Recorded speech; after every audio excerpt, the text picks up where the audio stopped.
Bienvenue. Aujourd'hui, on va parler de quelque chose d'assez fou. Une méthode pour créer des publicités vidéo virales, mais de manière quasi instantanée grâce à l'automatisation par l'IA. C'est un peu comme avoir sa propre agence de pub, mais entièrement pilotée par une intelligence artificielle. Voilà, cette citation, elle met direct les pieds dans le plat. On ne parle pas juste d'une petite amélioration, on parle d'une technologie qui vient complètement changer les règles du jeu de la production vidéo. Le coût, la vitesse, tout est repensé. C'est la question, n'est-ce pas? On voit le résultat final. C'est bluffant. Mais comment ça marche sous le capot? C'est cette mécanique, cette magie technologique qu'on va décortiquer ensemble. Alors, voici le programme. On va commencer par les bases de cette révolution, puis on verra quels outils il faut assembler. Ensuite, on plongera dans le fonctionnement, on regardera des applications très concrètes, et on terminera sur ce que ça change pour l'avenir de la création. Alors pour que toute cette magie opère, il faut savoir qu'on a besoin de 3 briques de base. Imaginez 3 outils numériques qui doivent travailler main dans la main en parfaite harmonie pour que le système fonctionne.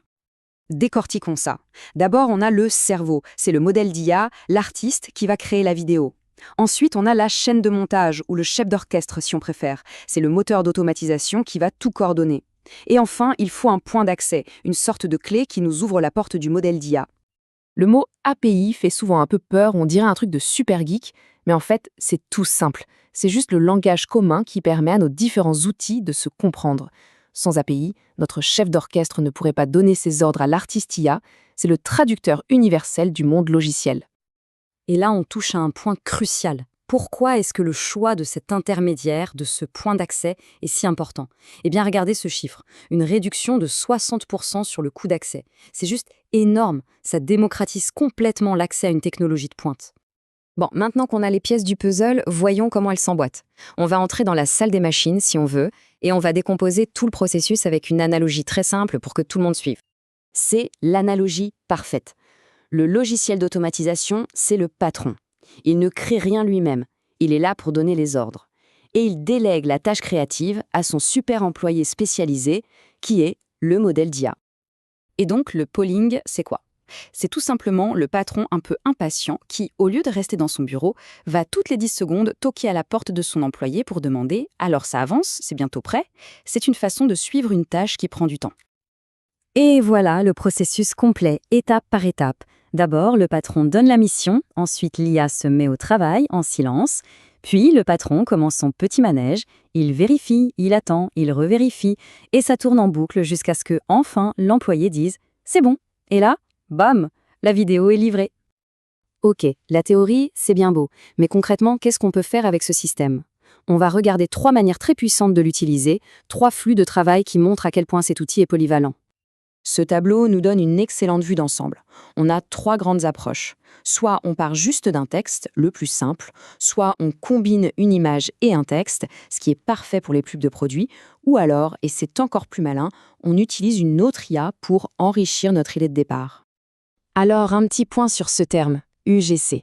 C'est l'abréviation de User Generated Content, ou contenu généré par les utilisateurs. C'est ce style de vidéo qui a l'air super authentique, presque amateur, comme si un vrai client parlait du produit. Ça marche du tonnerre en marketing, parce que ça inspire la confiance. Et c'est là que ça devient complètement dingue. Ce système peut prendre une photo de n'importe quel produit et générer une vidéo UGC quasi parfaite d'une personne qui en fait la promotion. On peut créer de fausses pubs qui ont l'air plus vraies que nature. C'est une révolution pour le e-commerce. Voilà une phrase qu'on entend souvent dans le monde de l'IA, et elle est un peu cash, mais tellement vraie. En gros, si on donne des instructions médiocres à l'IA, on obtiendra un résultat médiocre. La qualité de ce qu'on demande est absolument cruciale. Regardez la différence, c'est flagrant. À gauche, on a une idée toute simple, un peu vague. À droite, c'est la même idée, mais elle a été enrichie par un agent IA. Il a ajouté des tonnes de détails. Le type de personne, son style, la lumière, les angles de caméra. C'est ce niveau de précision qui transforme une vidéo banale en une vidéo qui claque. Allez, on prend un peu de hauteur. Qu'est-ce que tout ça signifie, au-delà de la technique? Eh bien, ça ne change pas seulement la façon dont on fait des vidéos, ça redessine complètement le paysage économique pour tous les créatifs. C'est un vrai bouleversement. Premièrement, ça ouvre la porte à un tout nouveau type d'agence créative, 100% IA. Deuxièmement, les coûts de production s'effondrent, ce qui rend la vidéo pro accessible à presque tout le monde. Troisièmement, la vitesse de création explose. Et quatrièmement, une nouvelle compétence devient reine, l'art de bien prompter, de bien parler aux machines. En gros, on arrive à la sainte trinité de la création de contenu. Faire de la haute qualité, très rapidement et pour pas cher.